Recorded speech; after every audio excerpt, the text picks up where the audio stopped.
So we have Dreamworks' latest effort, Kung Fu Panda 4.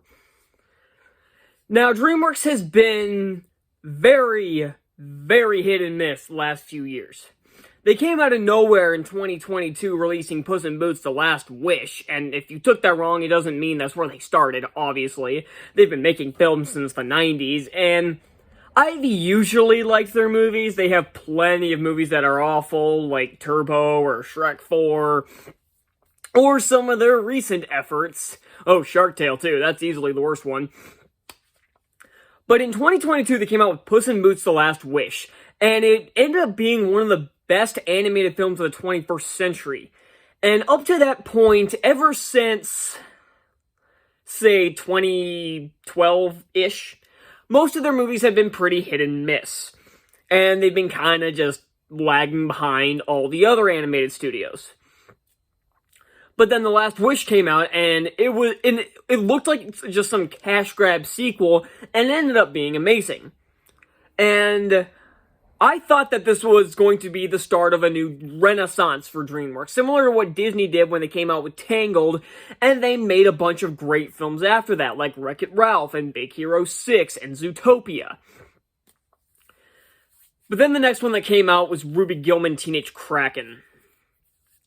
Not exactly the best follow-up, and then we also had Chicken Run 2, which was decent. There was another film that came out last year, but I can't remember what it is off the top of my head. And then this year, they've already had 3 films release. We had Orion in the Dark, which was a decent film until the last 15 minutes, where the story went completely off the rails and nothing made sense anymore. And then there was Megamind versus the Doom Syndicate, which is one of the biggest middle fingers of a sequel I've ever seen in my life. That is probably the worst sequel I've ever seen since Last Jedi. And I'd actually argue it was worse than Last Jedi.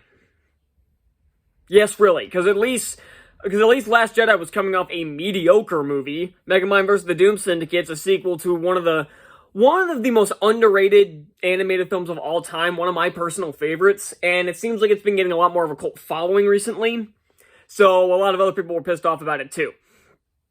But then there's Kung Fu Panda 4, coming off 3 films that were all great. I'd argue they're all basically on the same level. And I'd say the best one is probably the second one. I'd say, I don't know, I think maybe the first one might be the third one might be the least best, but it's still a great film. I love all 3 of them.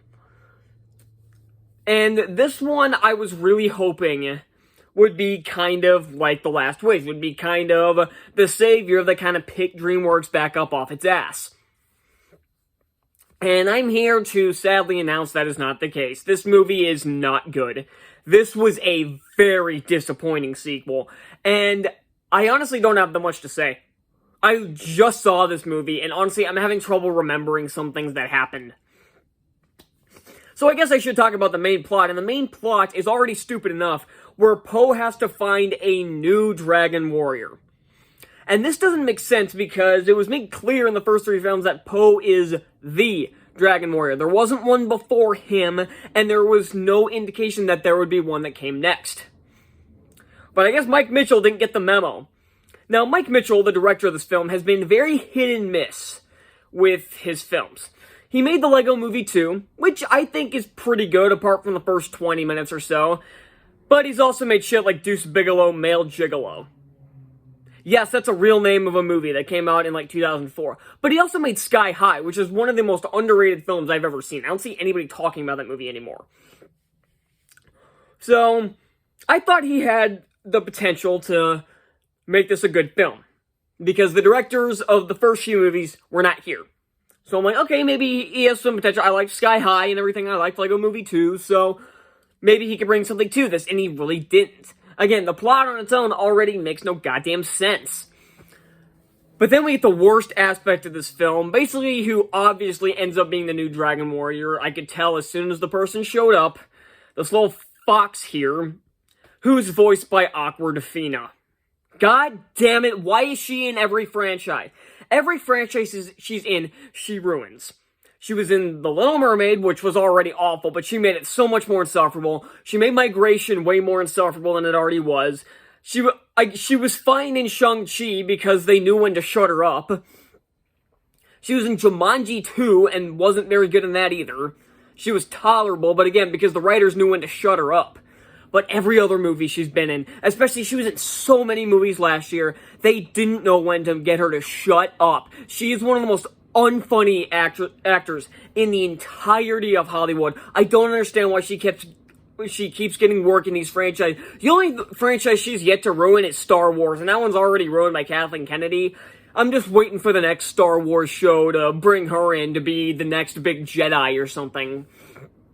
Because you know they would. You know that Star Wars would do that. Oh my god. So yeah, she's insufferable throughout this entire film. They tried to make her basically what Nick Wilde was in Zootopia, where she's a fox that steals and everything and goes through a bunch of hustles in order to get by, but she has a heart of gold and has a tragic backstory as to why she's a thief and everything. And it's the same boring cliche shit you've seen in all the other movies. That's the best way to describe this movie, is just boring. Even the action sequences are just kind of okay. Hell, there's a scene where Poe is breaking out of imprisonment from the villain, and he's fighting a bunch of her guards, and it's done in just silhouettes, which is kind of cool, but then there's several points where he knocks them aside but doesn't even make contact with them. This isn't even like a live-action film where the stunt people aren't trying to hit each other, and the camera was just in the wrong place, and it showed like it was that far from hitting him, like they hit each other and then... But this is animation. You can make them hit each other as much as you want, and he still, like, only gets to here. He doesn't actually hit some of them. How do you screw this up? The bar fight was okay, and the final battle, I guess, was pretty well choreographed, but I was so uninterested by that point, I was barely able to notice. They brought back the villains from the first three films, kind of. Tai Lung is really the only one that got a line in this. And so the villain's able to shapeshift into them, and again, I was just so bored by that point, I didn't care. This did lead to one cool scene at the end where Tai Lung and Kai and all the other villains and previous masters all acknowledged that Oogway was right about Poe all along, and they all bow to him. That was a really cool scene. It was nice to see Tai Lung, who was supposed to be a very sympathetic villain, actually kind of get that redemption, because his entire motivation in the first movie was he thought he should have been the Dragon Warrior, and he feels like he was abandoned by Shifu.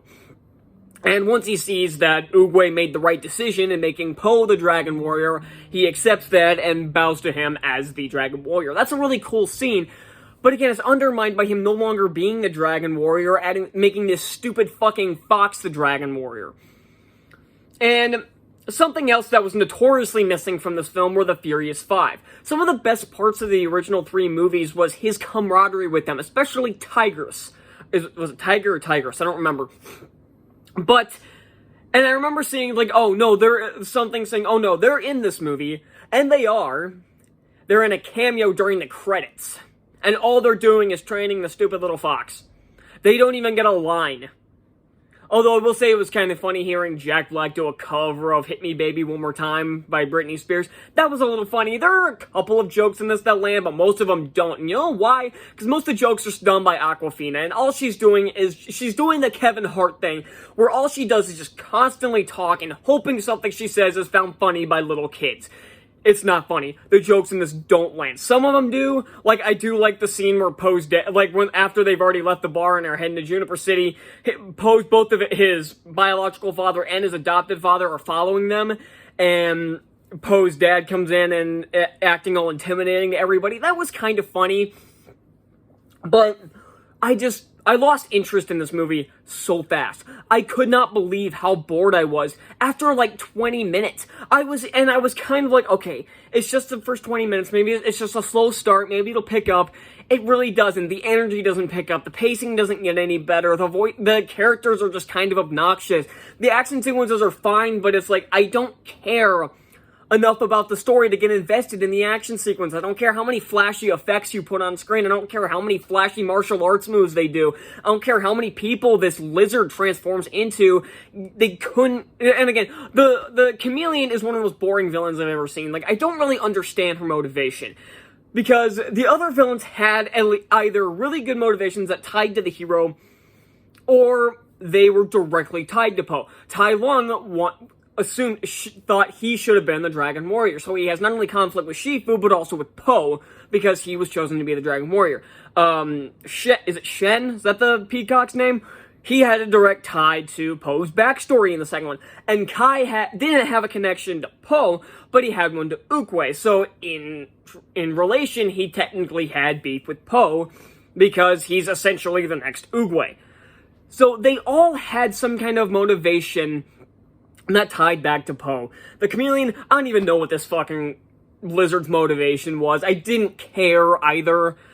And she wasn't very intimidating, and I'm pretty sure she was voiced by Viola Davis, which makes this so much worse. I can't stand Viola Davis, so yeah.